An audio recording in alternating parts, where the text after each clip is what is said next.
Oke, Assalamualaikum warahmatullahi wabarakatuh. Perkenalkan, nama saya Ihsan Muzaki Ar-Rashid.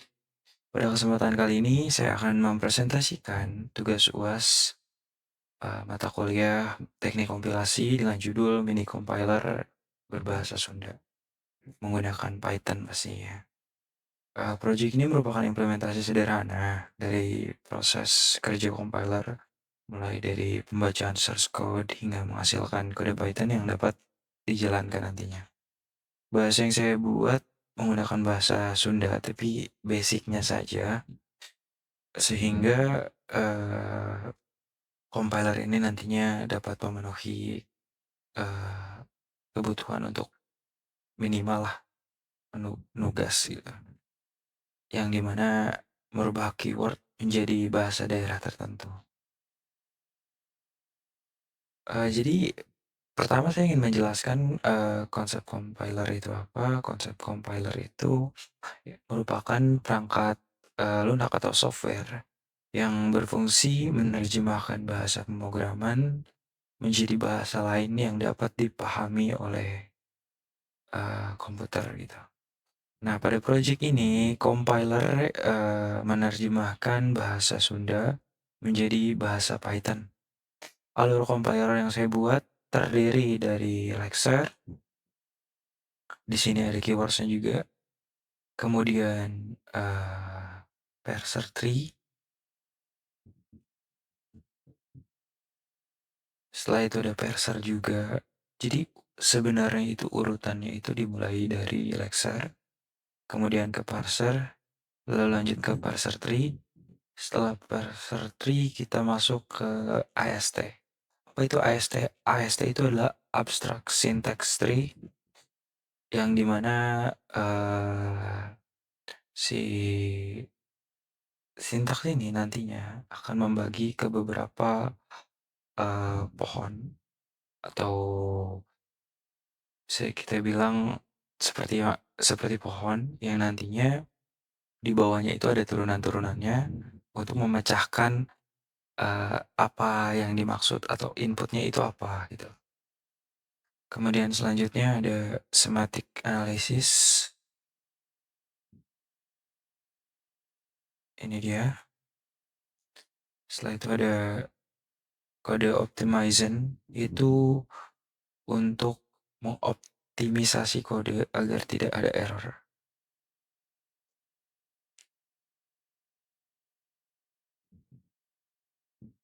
Oke, selanjutnya desain bahasa. Jadi sebelum buat compiler ini, saya mendesain terlebih dahulu bahasa pemrogramannya. Keyword Python-nya saya ubah menjadi bahasa Sunda. Kalau kalian bisa lihat ada di sebelah sini. Ini saya merubah hanya beberapa fungsi basicnya saja, yang dimana lamun menjadi if, sanesna menjadi else, salami menjadi while, occur menjadi for, fungsi menjadi function. Ibaratnya kalau di Sunda itu fungsi gitu pakai P ya. Cuman karena mungkin nanti orang bingung, jadi kita tulis aja basicnya fungsi. Kalau balikan itu kayak return atau kembalikan gitu.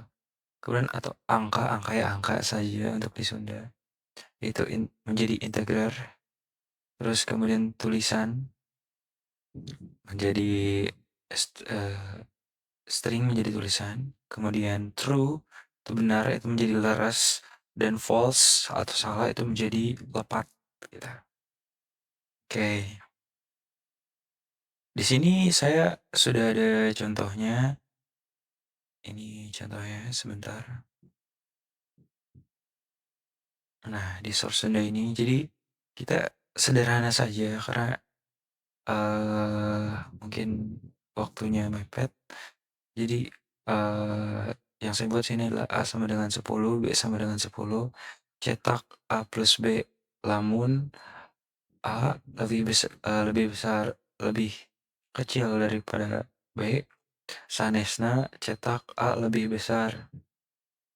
Dan output yang nantinya muncul kita bisa coba di sini.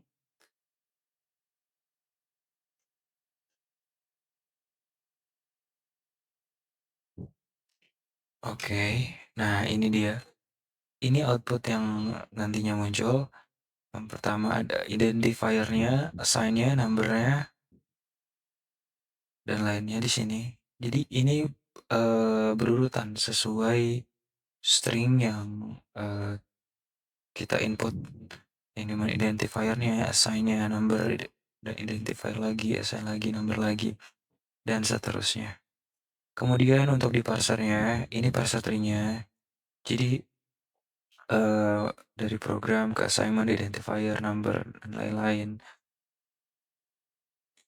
Dan semantic analysisnya ini udah oke, yang berarti pas dianalisa di semantiknya nggak ada error ya. Nah, kemudian ini untuk simbol tabelnya, outputnya tentunya bahasa Indonesia.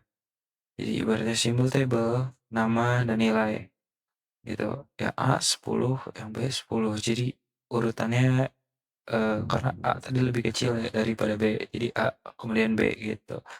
Dan optimizer-nya juga udah ACC. Jadi kalau misalnya nanti ada error, optimizer-nya ini dia bakal ngasih tahu gitu, yang nantinya ibaratnya traceback most recent call gitu kan. Oke, ini outputnya.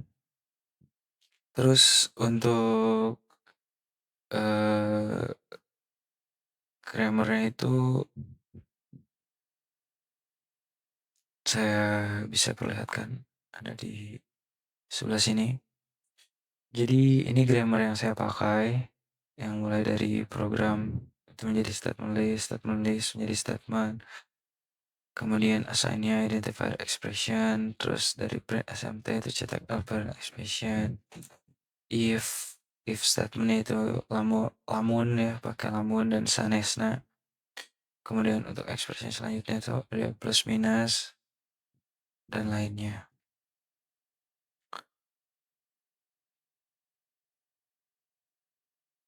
Jadi tahapan pertama di sini itu tuh Lexer balik lagi. Jadi kunci awalnya itu ada di sini. Yaitu Lexer itu bertugas untuk membaca karakter satu persatu dari source code. Kemudian karakter tersebut diubah menjadi token. Nah, kita ambil tokennya ada di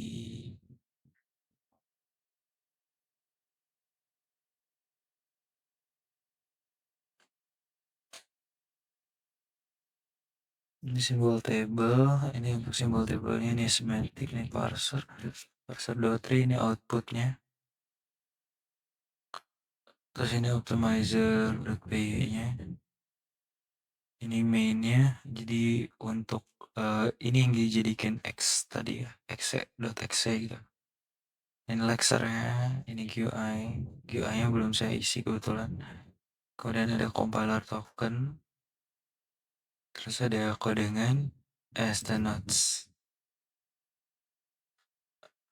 Oke, jadi ralat sedikit. Jadi tokennya itu saya satukan di sebelah sini, keyword.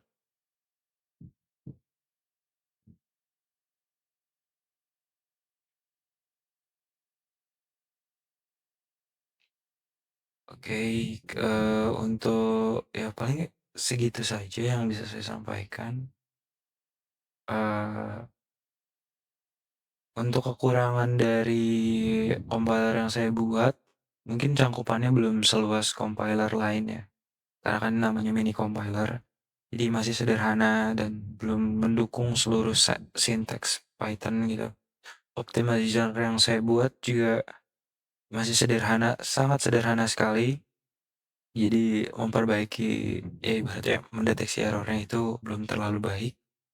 Kemudian belum memiliki Boolean function. Namun seluruh konsep dasar compiler sudah berhasil saya terapkan. Dan untuk kesimpulan yang saya ambil dari yang saya buat ini,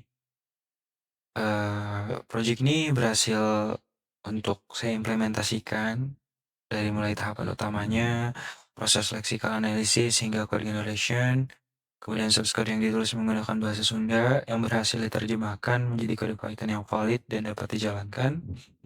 Maka dari itu ya dengan demikian, terima kasih atas perhatian Pak Nurjaya Eskom Mkom yang telah memberikan saya tugas hari ini. Mohon maaf bila masih banyak kesalahan atau kekurangan yang saya perbuat. Wassalamualaikum warahmatullahi wabarakatuh.